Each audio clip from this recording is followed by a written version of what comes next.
ప్రతి మనిషిలో మంచి చెడు రెండూ ఉంటాయి. మనలో మంచిని చూసిన వాళ్ళు ఆప్తులవుతారు, చెడును చూసిన వాళ్ళు శత్రువులు అవుతారు.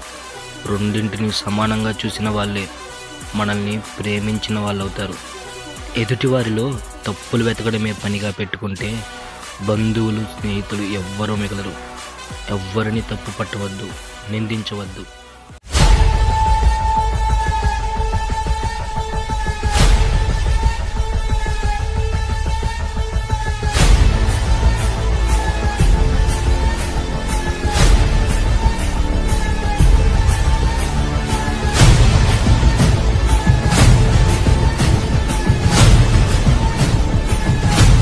గాయపడిన సింహం నుంచి వచ్చే శ్వాస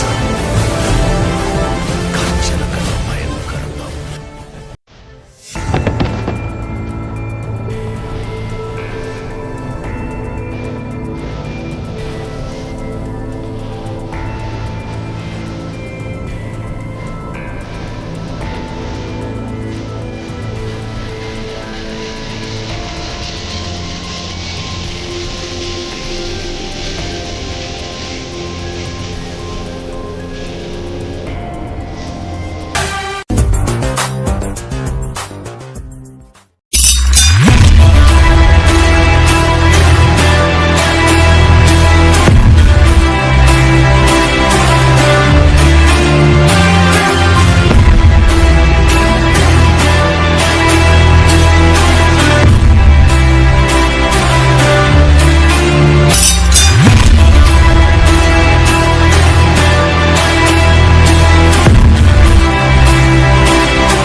Living in a society.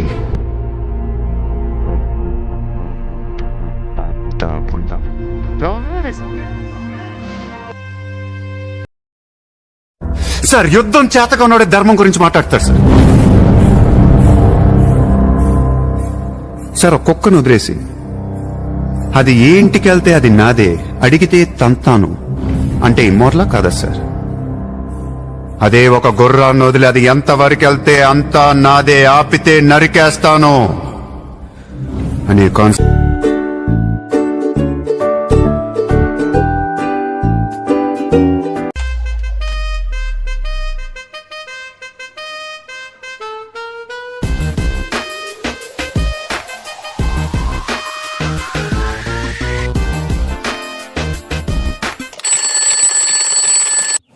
ఇలాగే పడుకుంటే ఎలా? జీవితంలోకి వచ్చాం బాబు. మిడిల్ క్లాస్ వాళ్ళు ఉంటా. 1,00,000 పన్ను, 1,00,00,000 వరిస్ ఉంటాయి.